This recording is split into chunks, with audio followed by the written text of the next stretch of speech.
Hello everyone, this is Bijan back with a new project. This is going to be a female ecorche, sculpting a female ecorche. A video I saw on YouTube by Andrew Cawrse. He's the founder of the anatomy tools, and I'll put the link to his website and the video so y'all can check his video. I thought I was gonna do a ecorche, another one, and when I saw his video I was really impressed with his work, and I wanted to copy his work and see if I can come close to what he did. Very good sculptor, and I like to follow his method. Anyway, here I'm using aluminum armature, and when I was doing my first ecorche I didn't support it very well and it was very wobbly, so I'm going to use some copper tubing. This is a 1/4 inch copper tubing, and I'm just going to support one of the legs, the one that is the weight bearing, because it's in a contrapposto pose, so most of the weight is going to be on the left leg. So I'm just going to put that copper tube behind the left leg and support that, and I think that should be enough to hold the whole sculpture upright without having to use a armature support, which to me is, I get very annoyed with something in the way of my sculpture. I like to be able to, you know, turn around and have nothing obstructing my view. Sometimes you have no choice. If the sculpture is too big and you have heavy clay or something, you have to you know, put a support in there. But in this case I think I can get away with just using that copper tube for reinforcement. I'm hoping that by the time I am getting close to the end of the sculpture, that copper tubing is not going to be exposed or whatever, and if it is, I don't care. I'll try to do the sculpture as close as to what it should be, and if it happened to, the copper tube happened to show up or show itself, you know, sticking or protruding out of the sculpture, I think that would add some character to it. So anyway, here I'm trying to get that bend close to the bend of the left leg so I can then attach the two pieces together.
Here I'm using some electrical tape to attach the two pieces together, the armature and the copper tubing.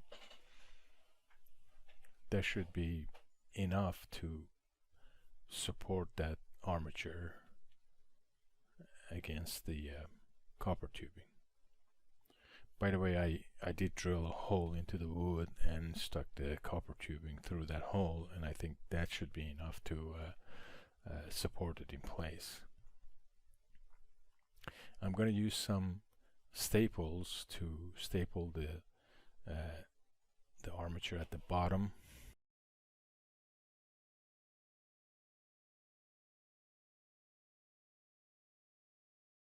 Here I'm using my favorite clay, the JMac clay. Although this one, in the previous videos, I've been using the JMac number 2 or medium or whatever it is. I think it's called medium, but this one is actually a JMac hard. But I'm cutting it into pieces and putting it in a toaster oven and softening it up for this sculpture.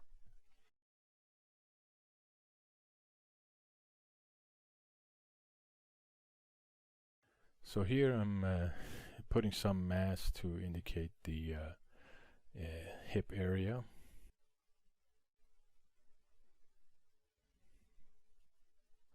Once you warm this clay up in a toaster or put a lamp on it or whatever, it's very pliable, very soft.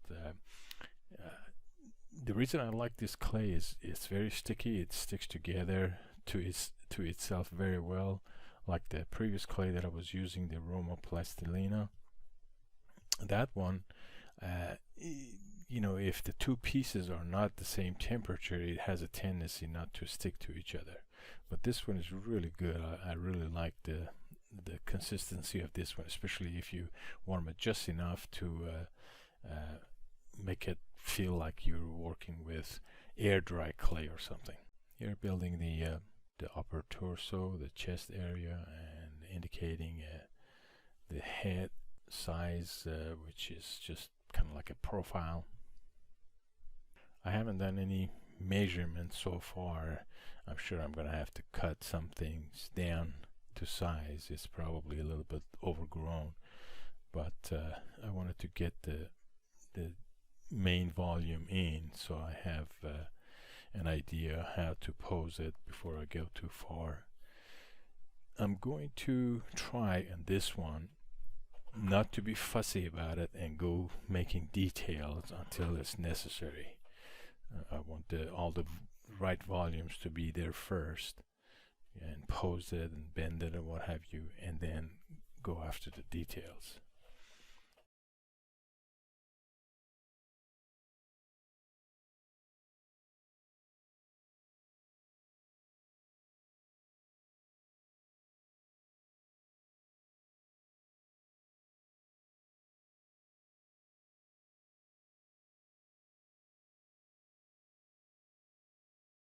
Here I'm bending the armature. That's one of the reasons, you know, it's best not to be fussy about putting details in early on, which is something I'm trying to force myself not to do.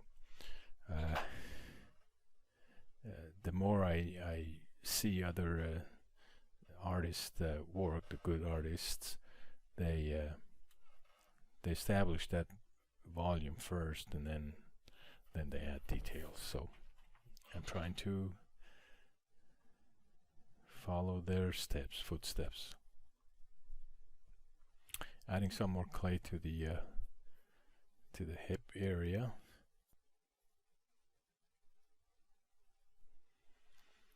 As you add more clay, it kind of begin to have a straight shape. So that's why every so often you kind of have to readjust the pose to make sure that it has the nice flow, the curves.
For example, here I'm beginning to see that the back is beginning to look too straight, so I'm going to have to do some bending of the armature and reposing it to fix that.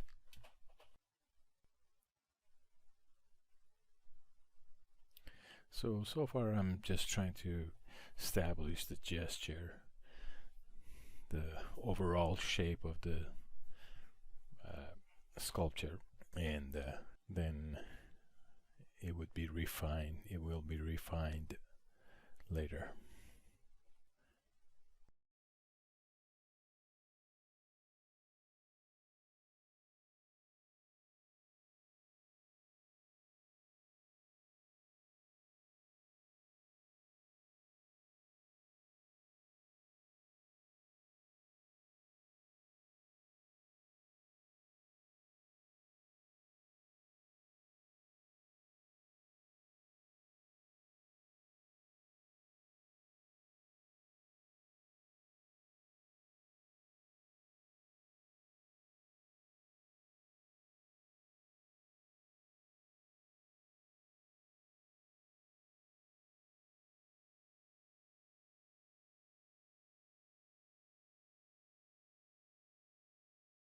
So this is the first video of this next series.